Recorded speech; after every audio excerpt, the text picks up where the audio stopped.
துரந்தர் தி revenge படத்தின் first half பார்த்தேன், second half படத்தின் கண்டென்ட் வரலன்னு காட்சிகளை ரத்து பண்ணிட்டாங்க.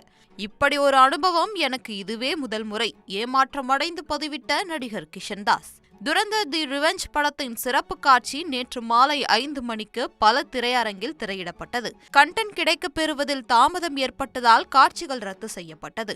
இந்த நிலையில் ஆரோமலை புகழ் நடிகர் கிஷன் தாஸ் தனது சமூக வலைதளங்களில் துரந்தர் தி ரிவெஞ்ச் திரைப்படத்திற்கு மாலை 6 மணிக்கு நடைபெற்ற முதல் காட்சியை பார்க்க சென்றேன். முதல் பாதி எந்த சப்டைட்டில்களும் இல்லாமல் ஒளிபரப்பப்பட்டது. இருப்பினும் அது சிறப்பாக இருந்தது. இடைவேளைக்கு பிறகு வெளியே வந்தபோது திரைப்படத்தின் 2ஆம் பாதி கண்டென்ட் கிடைக்கவில்லை என்பதால் அதை திரையிட முடியாது என அறிவிக்கப்பட்டது.